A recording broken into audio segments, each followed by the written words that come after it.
Hello everyone, welcome to the channel. Here we review and talk about the movies and TV shows we watch and try to make the best recommendations for you.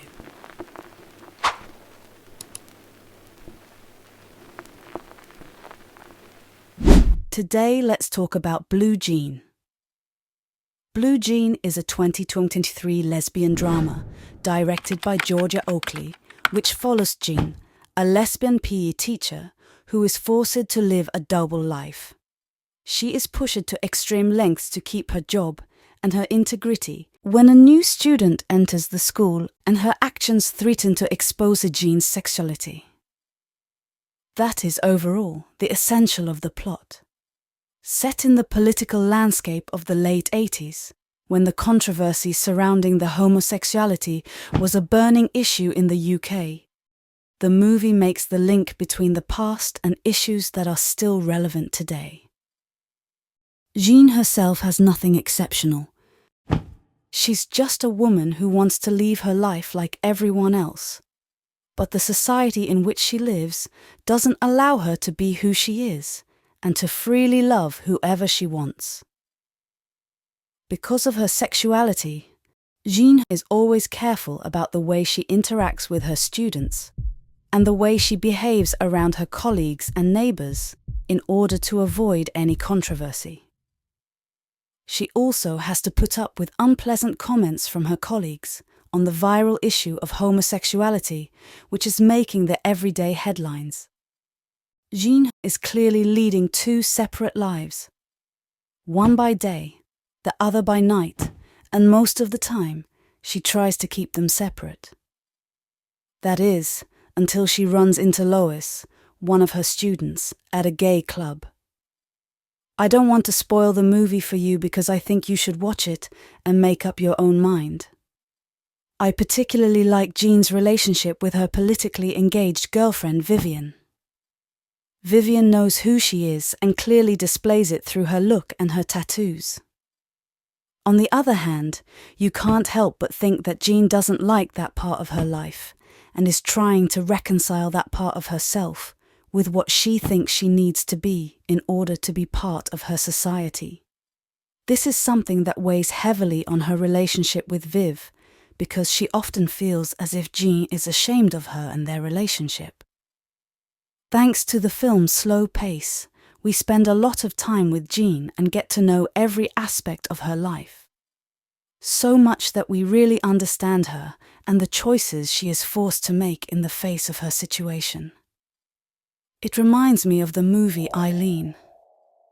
I know I've talked a lot about that particular movie, but both movies follow the main characters in their day-to-day lives. And because they lead rather ordinary lives, it creates a deeper connection with the characters, and it's easier to identify with them and the circumstances that they find themselves in. The aesthetics of the film really help to immerse you in it. It reflects the era and gives that 80s TV movie style that we used to have, but without feeling dated because despite everything, the movie uses the modern cinematic codes. I also really like the muffled sound of the voices we hear when Jean feels disconnected from her surroundings. It really helps to understand her state of mind and to get in her shoes. At a certain point, you can feel the weight of her choices on her, the way everything is eating her up, and how she often feels profoundly alone even when she's surrounded by people, until she decided to just let it go. As I said, the movie has a very slow pace, and I think that served it well. For some people, it can be quite hard to get through it, but I do encourage you to stay through to the end, because it's really rewarding. You can't help but be happy for Jean, when all the weight is lifted and you really feel like you've left the characters in a good place. To be honest, when I started watching this movie, I was certain it would have a somewhat dramatic ending, but no, it leaves you with a good feeling and hope for the characters. Overall, it's a positive movie. Also because you know things will get better. critically acclaimed, the film has been well received, and I have to say I understand why. It's my kind of movie.